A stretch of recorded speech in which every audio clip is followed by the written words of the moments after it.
Estero High School cheerleading coach speaking out for the first time after getting mysteriously fired. She says she wasn't given a reason, but she thinks it's because her part-time job is making one parent uncomfortable. Matt Grant live in the studio with this 4 in Your Corner exclusive story. Matt. Yeah, well, Amy, Nicole Zivich loved her varsity coaching job and by all accounts turned around a struggling program. But she says it all came tumbling down after one parent complained about where she works off the field. Very upsetting. It hurts, but I told you it's not about me. It's about these kids. Tears flowing, Nicole Zivich just wants to coach again. I do want my job back. Do you think that's going to happen? No. This former varsity cheerleading coach was fired a week ago. She says she wasn't given a reason, but believes it's because one parent complained that she works here at Hooters. To be clear, you didn't do anything inappropriate, nothing wrong, nothing that would be cause for you to be fired? Nothing illegal or immoral in any way, shape, or form. Zivich says her part-time Hooters job helps support her 2 young kids, saying her coaching gig has only paid her $1,300 for 6 months of work. So it's not about the money, it's about the kids. I love what I do. But that love isn't shared by the school's principal, George Clover, who's apparently standing by his decision. I met with him today face to face and he told me that we had philosophical differences. What did he mean by that? I don't know. Word of Zivich's firing fired up her squad. Last week, more than a dozen girls begged the school board to reinstate her. If she doesn't coach, I'm not going to cheer. And I don't want to stop. I come to ask you to reconsider. To see them stand up for me and stand up for what they believe in was amazing. What does this support mean to you? Everything. We heard the Estero cheerleaders were planning to wear ribbons in show of support at tonight's basketball game. But it seems the school doesn't want us covering this story. Watch as we're told we can only stay if we cover the game and not the cheerleading controversy. So if we just want to talk to the cheerleaders, we have to go? The director from my boss says you need to leave the campus if this is to do with cheerleading. That is correct, sir. As for Zivich, she says even though she's been sidelined, she'll still be there in spirit, cheering from the stands. If you could say one thing to the girls you coached, what would you say to them? I love them very much, and they all know that. I can never tell you can't stay, but if you're here, I need you to leave the campus. That's my directive, yes, from my boss. Mixed messages from Estero High School's athletic director, telling us we had to leave a public basketball game because we wanted to ask cheerleaders about Coach Nicole Zivich's firing. If you're here to videotape the game, you're welcome to be here. If not, you need to leave the campus, please. So if we just want to talk to the cheerleaders, we have to go? The director from my boss says you need to leave the campus if this is to do with cheerleading. That is correct, sir. Did you catch that? We're being told we can stay only if we cover the basketball game. In a statement, the district doubled down, saying, quote, if you were there to cover the basketball game, then that would have been appropriate. The only reason to be there was to cover the game. But Fort Myers attorney Chris Brown says our viewers, not the district, should decide what's appropriate for us to cover. What they're doing is the definition of censorship. I don't know if they have legal counsel, but that flies completely in the face of all First Amendment law. Brown says the district violated our First Amendment right to get you information, blocking us from covering a newsworthy story at an event that was open to the public. They're restraining content here, which is what's really alarming about this. You're not doing the story they want you to do, and that's why they barred you. So basically they're deciding at a public taxpayer-owned facility what kind of story they want you, the press, to produce, and they cannot do this. Practice stinks without you. We sat on the mats the entire time. Nicole Zivich continues to get texts and calls from her former cheerleaders. She's also received something else, more than 200 emails sent to the school district, which she obtained through a public records request. Who writes 232 emails about one person in 3 months? That's more than an email a day. It's obviously what I call a personal vendetta against me. Personal comments, all from one cheerleader's mom, who calls Zivich an inexperienced 24-year-old Hooters waitress with no professional credentials, lacking maturity and judgment to be a cheerleading coach, and adding her own daughter, quote, won't be waiting tables like her coach. She talks as if we're second-class citizens, as if we're not good enough because we wait tables. In the emails, the mother complains about a car wash fundraiser where some girls wore bikini tops and claims some girls were intimidated by Zivich while doing what she thought were dangerous competitive stunts on hardwood floors. We don't do competitive level stunting. We do stunting that 8-year-olds do. At first, Estero principal George Clover defended Zivich in an email saying, quote, "Nicole will never ask our girls to do anything that has not been approved in the area of safety," and saying he was thrilled to have her. But as the parent took her concerns higher up the chain, the superintendent stepped in, saying in September, Mr. Clover has been advised to look for replacements. Why wasn't I brought down and asked, hey, what's going on? They never asked for your side of the story? Never. Did Lee County Superintendent Joseph Burke lie at last night's school board meeting? Burke told the board that the decision to fire Estero High cheerleading coach and Hooters waitress Nicole Zivich was solely the decision of the school's principal, George Clover. Take a listen. This was his decision. For us to sit here and pretend that this was something that the board or the superintendent directed or that we made the decision to take action in this case is just not accurate. But public records we obtained seem to show that's exactly what happened. In email after email, Estero principal George Clover defends Zivich, telling a parent who sent multiple emails critical of Zivich that he thought Zivich was, quote, excellent in this role, that her credentials for being a cheering coach are very solid, and that he was, quote, thrilled that she was coaching. But while Burke says the firing was the principal's doing, his own written words seem to suggest something else. In emails we obtained, Burke writes that Principal George Clover, quote, cannot continue to condone the behavior described by that complaining parent.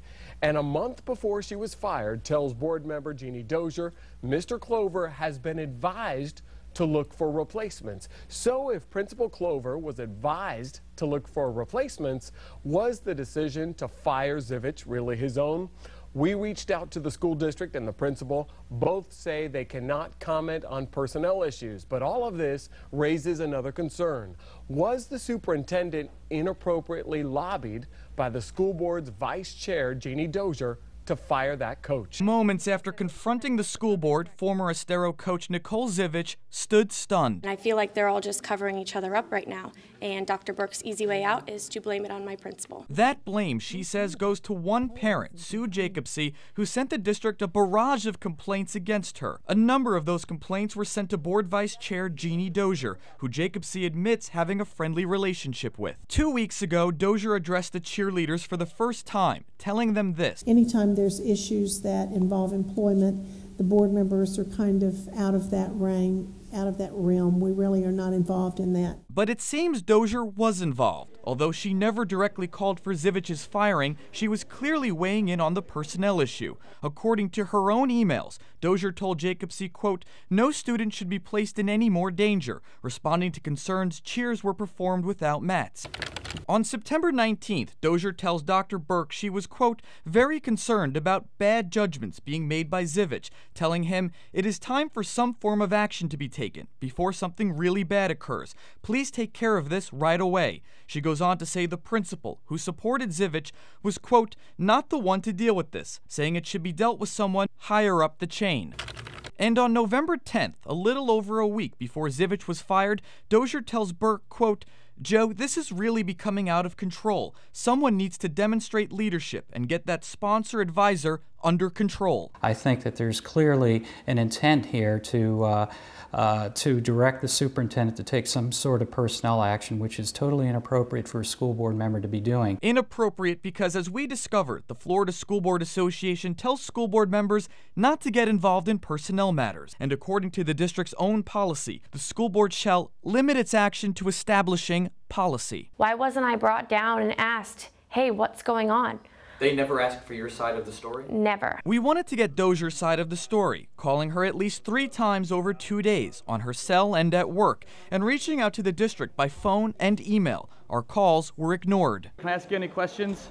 Ms. Dozier, Fox 4, can I ask you a couple questions? The lack of answers leaving Zivich and her squad frustrated as they sit on the sidelines. I just feel like we're getting the runaround. I think the situation could have been handled better. Teachers Union rep Donna Mutzenderd says the district dropped the ball with Coach Nicole Zivich after one parent pushed for her firing. I would say yes, in this case it was one parent.